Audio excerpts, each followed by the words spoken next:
রহিম। প্রিয় দেশবাসী, আসসালামু আলাইকুম। আজ 25শে ফেব্রুয়ারি, বাংলাদেশের ইতিহাসের বর্বরোচিত সেনা হত্যাযজ্ঞের দিন। 2009 সালের 25 এবং 26শে ফেব্রুয়ারি খোদ রাজধানীতে বিডিআর পিলখানায় ঘটে নারকীয় হত্যাযজ্ঞ।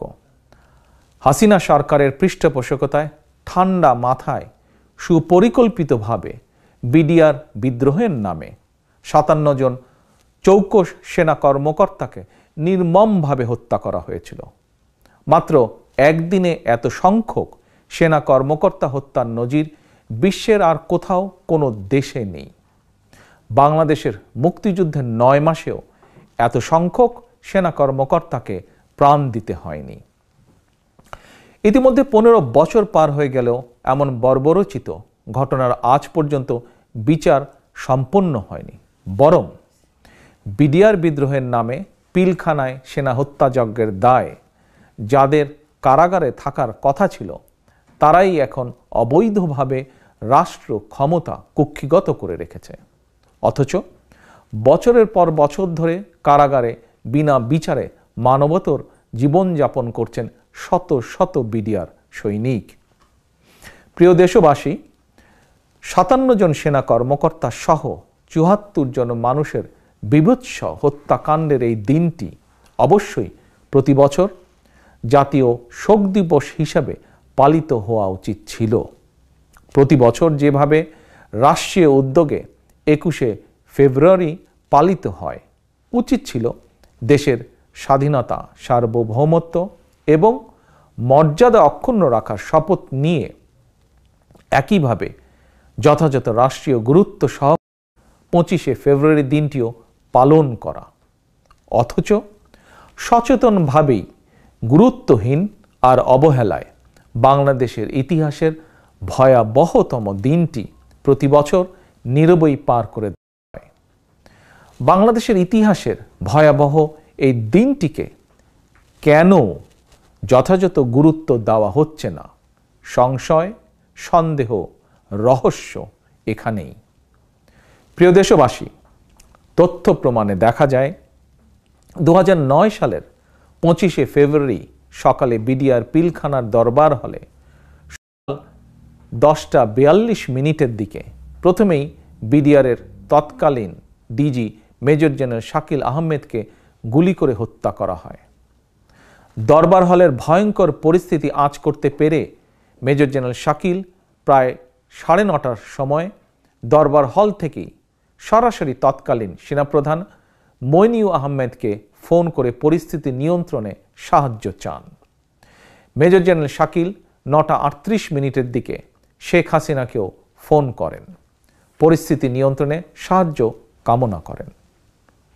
প্রিয় দেশবাসী, প্রশ্ন হলো, বিডিআরের ডিজি গুলিতে নিহত হওয়ার 1 ঘন্টা আগে দেশের সেনাপ্রধান এবং প্রধানমন্ত্রীকে বিডিআর পিলখানার ভয়ানক পরিস্থিতি জানানোর পরও পরিস্থিতির নিয়ন্ত্রণে কেন কোনো উদ্যোগ নেওয়া হলো না বা হয়নি?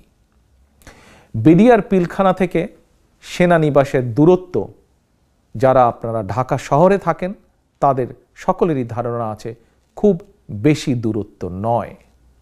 তারপরও কিভাবে একের পর এক 57 জন চৌকস সেনা কর্মকর্তা নির্মম হত্যাকাণ্ডের শিকার হলেন, এটি প্রমাণ করে সেনাবাহিনীর বিরুদ্ধে আওয়ামী অপশক্তির ধারাবাহিক ষড়যন্ত্রের অংশ হিসাবে বিডিআর বিদ্রোহের নামে সেনা হত্যাযজ্ঞ ছিল অত্যন্ত সুপরিকল্পিত। দেশপ্রেমিক প্রিয় ভাই ও বোনেরা, সেনা হত্যাযজ্ঞের ঘটনাটি সরাসরি দেশের স্বাধীনতা, সার্বভৌমত্বের সঙ্গে সম্পর্কিত বিষয়। অথচ সেনা হত্যাযজ্ঞের মতন স্পর্শকাতর এবং জাতীয় গুরুত্বপূর্ণ ঘটনার তদন্ত নিয়েও আওয়ামী সরকার ইচ্ছাকৃতভাবে চরম উদাসীনতার পরিচয় দিয়েছে। সেনা হত্যাযজ্ঞ মামলার তদন্ত আব্দুল কাহার আকন্দ নামে এমন একজন বিতর্কিত ব্যক্তিকে দেওয়া হয়েছিল, যে পুলিশের চাকরি থেকে অবসর নেবার পর এমপি হওয়ার জন্য তার নিজের এলাকায় স্থানীয় আওয়ামী লীগের রাজনীতিতে সক্রিয় হয়েছিল। 2008 সালের জাতীয় নির্বাচনেও আওয়ামী লীগ থেকে এমপি মনোনয়ন চেয়েছিল এই ব্যক্তি। পুলিশের চাকুরিতে পুনর্বহাল করে চিহ্নিত এই আওয়ামী লীগ নেতাকেই কেন সেনা হত্যাযজ্ঞের মতন এমন একটি স্পর্শকাতর মামলার তদন্ত ভার দেওয়া হলো?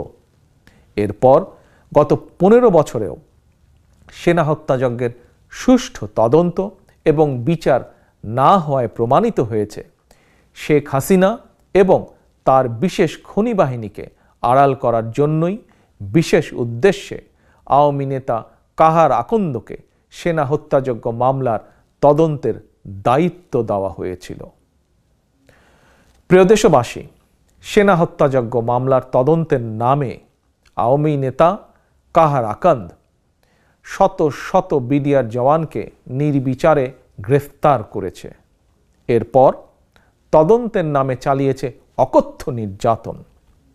কাহার আকন্দের নির্মম নির্যাতনের শিকার অনেক পরিবারের সদস্যদের অভিযোগ, নির্যাতনের কারণে অর্ধ শতাধিক বিডিআর সদস্যের মৃত্যু হয়েছে।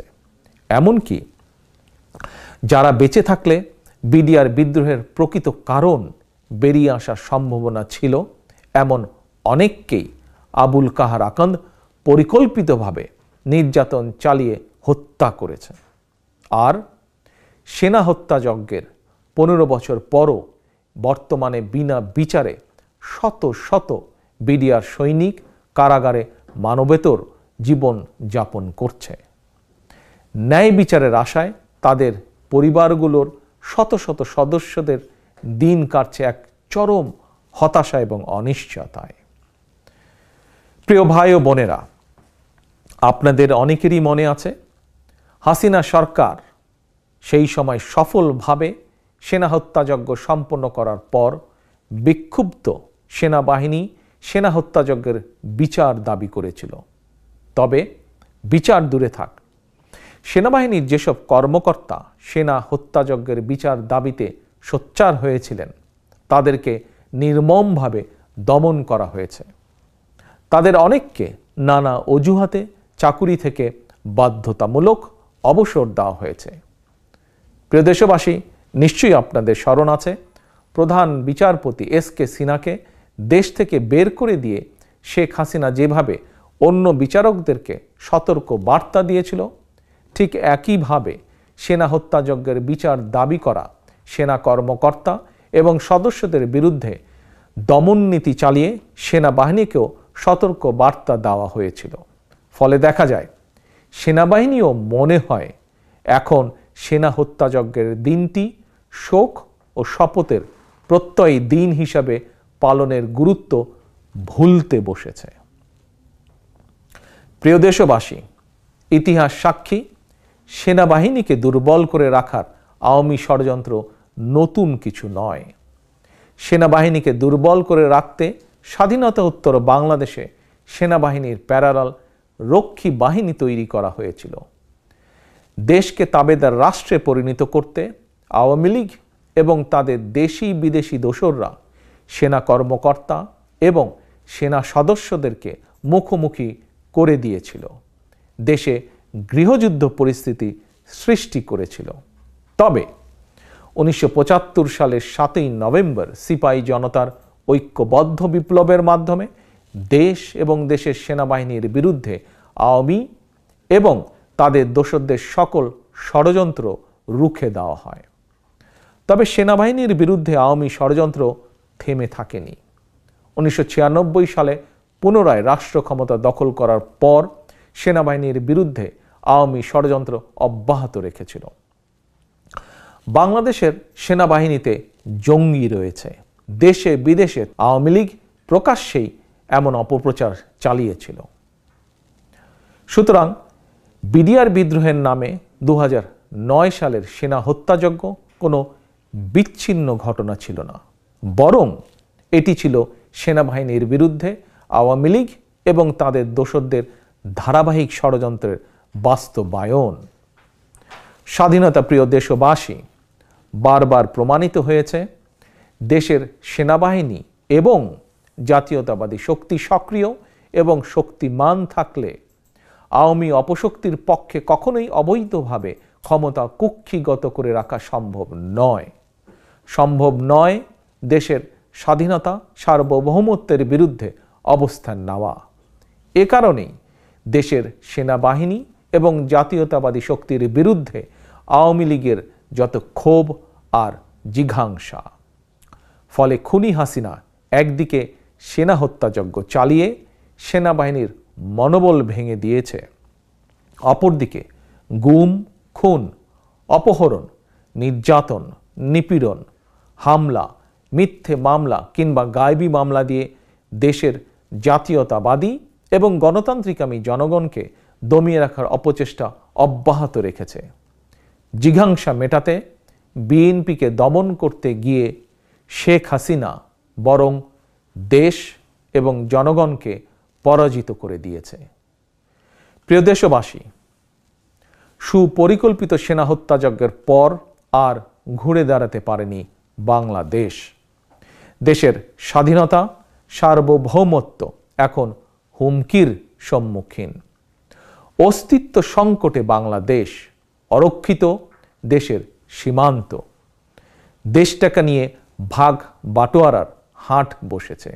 2017 সাল থেকে আজ 2024, এত বছরেও বাংলাদেশে আশ্রিত 13 লক্ষ রোহিঙ্গার একজনকেও মিয়ানমারে ফেরত পাঠাতে পারেনি শেখ হাসিনা সরকার।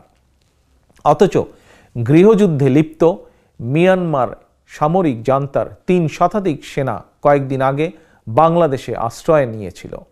আশ্রয় নেওয়ার 2-3 দিন পরই তাদেরকে মিয়ানমারে ফেরত পাঠানো হয়েছে। প্রিয় দেশবাসী, প্রশ্ন হচ্ছে, মিয়ানমারে 3 শতাধিক সেনা ফেরত পাঠানো গেলেও গত 6 বছরেও একজন রোহিঙ্গাকেও কেন মিয়ানমারে ফেরত পাঠানো যায়নি? খুনি হাসিনার ক্ষমতা লিপ্সার কারণে স্বাধীন বাংলাদেশ মনে হয় এখন বানানা রিপাবলিকে পরিণত হয়েছে।